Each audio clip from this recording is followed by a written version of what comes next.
तो राहु की दशा, और ये दशा व्यक्ति को बहुत कुछ दे सकती है, पर आपको मिल नहीं रहा है। मिल रही हैं तो सिर्फ और सिर्फ परेशानियां। दिमाग टेंशन में रहता है, कुछ ना कुछ दिमाग में उल जलूल सोच विचार आते रहते हैं। आप अंदर से स्थिर नहीं रह रहे हो।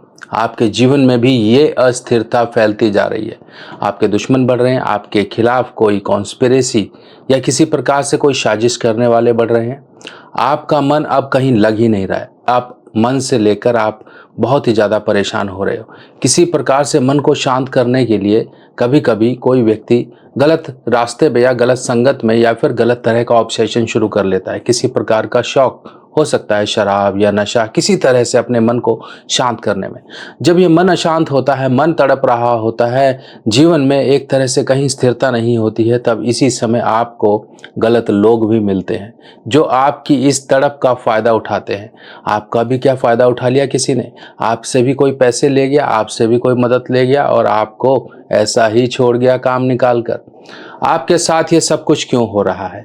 क्या राहु की दशा आपको जीवन में कुछ देगी कि नहीं देगी? राहु की दशा क्या ऐसे ही चलती रहेगी? राहु का यह दशा का समय और आपके जीवन की ये तड़प, आपके जीवन की अस्थिरता, इन सब को कैसे हम पहचानें कि राहु की दशा आएगी तो आप परेशान होगे, या फिर राहु की दशा चल रही है तो मैं परेशान हूं, तो मैं किस कारण से परेशान हूं, कैसे इस परेशानी को दूर किया जाए? आज मैं आपको समझाने वाला हूं, प्रैक्टिकल बोर्ड पर आपको समझाने वाला हूं कैसे ये राहु की दशा पर हम काबू पा सकते हैं।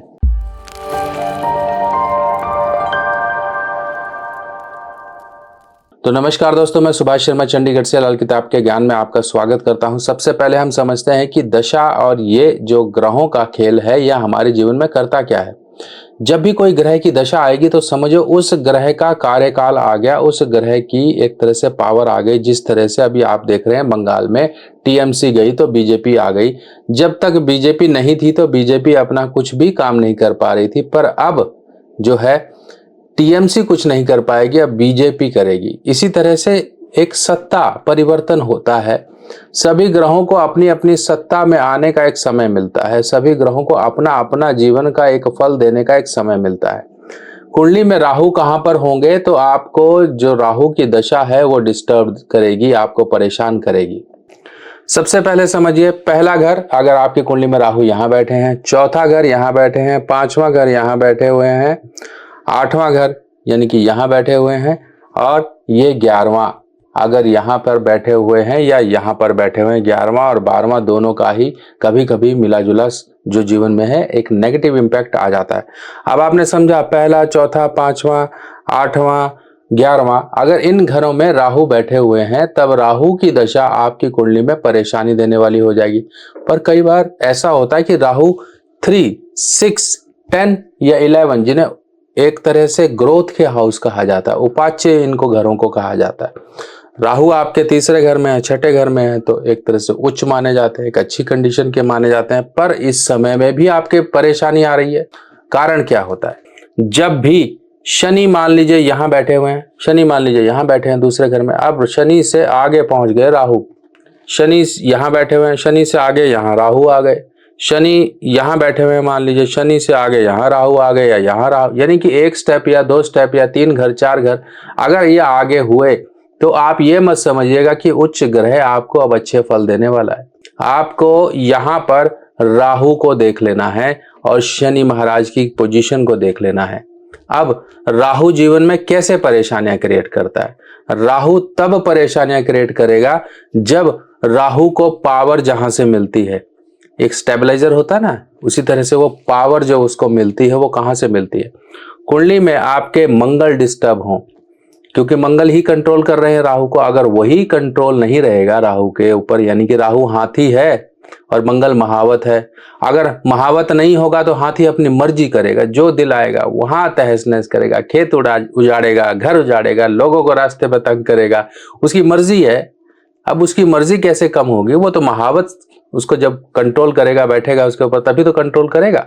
इसी प्रकार से मंगल जिसकी भी कुंडली में 12वें घर में है, समझ लो सीधा सा एक रूल है, जिसके भी 12वें घर में है कुंडली में राहु कहीं भी बैठा हो, वो व्यक्ति कुछ अगर मान लो परेशानियां झेल रहा है राहु संबंधित, तो मंगल के उपाय करके वो व्यक्ति राहु की परेशानियों से राहत पालेगा। ये एक गोल्डन पॉइंट है जो एक राहु 12 मतलब मंगल 12वें वालों के लिए एक तरह से बोलते हैं कि कंट्रोलेबल फैक्टर बन जाता है। अब मंगल आपकी कुंडली में बुध के साथ है, मंगल आपकी कुंडली में केतु के साथ है, मंगल यहाँ चौथे घर में है, मंगल यहाँ 8वें घर में है, ठीक है। तब ऐसे केस में मंगल आपके साथ नहीं देंगे, क्योंकि भाई महावत तो खुद बीमार पड़ा हुआ है, वो कैसे अब हाथी को कंट्रोल करेगा। तब यहां पर जो आप कंडीशंस आती हैं कि मंगल को स्ट्रॉन्ग करिए जिससे कि राहु आपका कंट्रोल होगा। अब यहां पर इस दशा में आपको करना क्या है, कुल मिला के आपने समझ लिए टेक्निकल पॉइंट्स। अब हम बात करते हैं कैसे कैसे हम इसको कंट्रोल करते हैं। चलो अब राहु को कंट्रोल करते हैं। सबसे पहले समझ लीजिए, राहु को कंट्रोल करने के लिए मंगल की शक्ति को जागृत कर लीजिए, शनि महाराज के उपाय कर लीजिए। अगर आपकी कुंडली में शनि महाराज से आगे राहु हैं तो राहु के उपाय कर लीजिए। सरस्वती माता के मंदिर में समय समय पे जाके एक नारियल चढ़ा दिया करो, बस इतना ही करना है। किस दिन करोगे, बुधवार या शनिवार, इस दिन आप नारियल चढ़ाते रहो। देखो आपके ऊपर की जो परेशानी है राहु की वो दूर होगी। काले नीले रंग के कपड़े पहनना बंद कर दो। जौ जिसे बारले कहते हैं, फोटो में देखिए, रात को भिगाकर अपने सिरहाने के आसपास, बेड के आसपास कहीं भी रख लो। सुबह उठ के, अब कितनी भिगाओगे, एक मुट्ठी भिगा लो। सुबह उठकर पानी से भिगाकर ये रात पर रख दिया, सुबह उठकर जाकर बाहर पक्षियों को डालाओ, थोड़ा सैर कराओ, थोड़ा शरीर को भी मंगल की एनर्जी दो, जॉगिंग करो, कुछ करो। ये मंगल यहाँ से बढ़ेंगे, आपके अच्छे होंगे। इसके साथ साथ मंगल की एक शक्ति आपको अपने साथ रखनी है, अपने तकिया के नीचे, मैट्रेस के नीचे परमानेंट रखनी है। ये क्यों, ये समझ लो, मैं बताता हूँ आपको। राहु जो है ना, हमारे राहु का कोई अस्तित्व नहीं है। राहु एक सोच है, विचार है।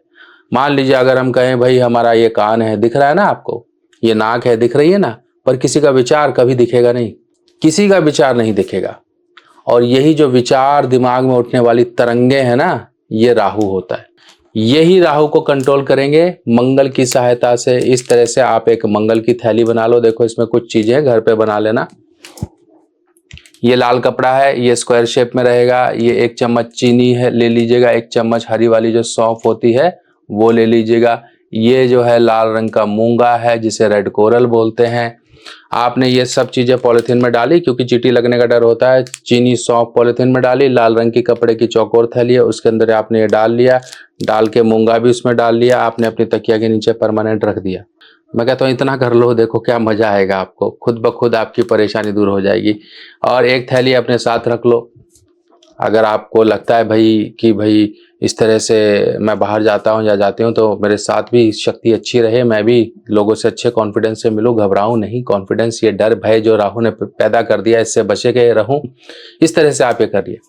और अगर कोई परफ्यूम या इत्र लगाते हो तो राहु और चंद्र, इन दोनों के लिए सैंडल का यानी कि चंदन का इत्र है या परफ्यूम है, आप इत्र लीजिए, क्योंकि इत्र एक नेचुरल फॉर्म होती है। इत्र लीजिए, उसको हल्का सा लगा लीजिए। सैंडल, एक चंदन एक बहुत हल्की खुशबू होती है, बहुत मधुर खुशबू होती है। अगर आप इसे लगाओगे, ये नहीं कि इत्र का मतलब ये नहीं होता यहाँ लगाया 10 कदम आगे तक खुशबू जा रही है, नहीं। ये सैंडल जो है ना, एक मेंटल कामनेस देता है आपके अंदर, एक ना जिसे कहते हैं तड़पते हुए मन को स्थिर करता है ये चंदन। आप मैसूर चंदन है, लाल चंदन, वैसे आप चंदन भी आप देखोगे ना तो आपको मिल जाएगा आराम से। आप 6 ml की 10 ml की बोतल लेके अपने बैग में रखिए, घर पे रखिए, सुबह शाम लगा लिया करें। इसकी हल्की हल्की सौंधी सौंधी खुशबू आपके मन को स्थिर रखेगी, काम रखेगी। बच्चे हो, पढ़ाई में मन नहीं लग रहा, सैंडल संबंधित घर में आप मिस्ट स्प्रे या फिर आप धूप बत्ती, अगरबत्ती, इस तरह की, वैसे नेचुरल कोई देखिएगा, क्योंकि आजकल धूप बत्ती अगरबत्ती मार्केट में थोड़ी सी केमिकल फ्रेग्रेंस वाली होती हैं। अगर हो सके तो आप जो है ना मिस्ट ले लीजिए। मिस्ट यानी कि उसमें जल होता है, पानी में मिला हुआ खुशबू होता है।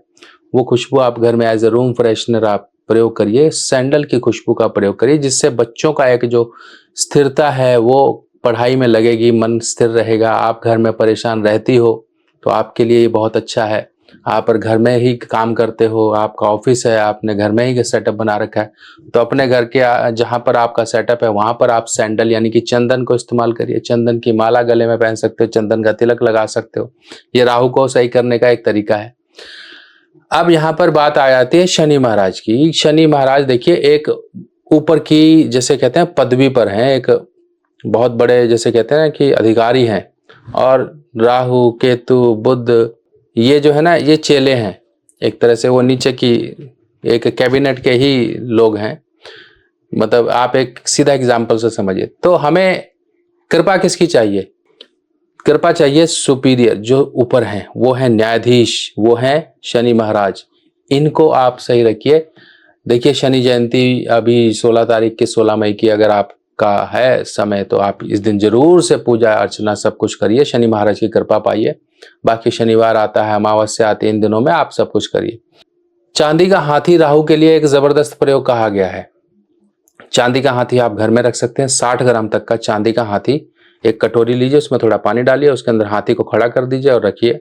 इसकी ऊर्जा से आपके अंदर की एक समझदारी और एक पावर है वो जनरेट होती है, क्योंकि हाथी को पावर और समझदारी का ग्रह कहा गया है। तो ये आपके लिए बहुत जरूरी है। इस तरह से थोड़ा सा बनिए, अपने नाखूनों को काटिए, अपने थोड़े सलीके बाल सब सेट करके रखिए, क्योंकि जब राहु का प्रभाव बुरा होता है तो व्यक्ति अपनी केयर करना भूल जाता है। सबसे पहली बात ये समझिएगा, अपनी केयर करना भूल जाएगा, नाखून नहीं काटेगा, बाल नहीं कटवाएगा, दाढ़ी बड़ी है तो वो चलती रहेगी, कपड़े खराब है तो वो गंदे ही चलते रहेंगे, अपना हाइजीन को मेंटेन नहीं कर पाता है। वो हाइजीन नहीं मेंटेन करोगे तो परेशानी, यानी कि वो तो चाहता ही है कि तुम मेरे चंगुल में आओ।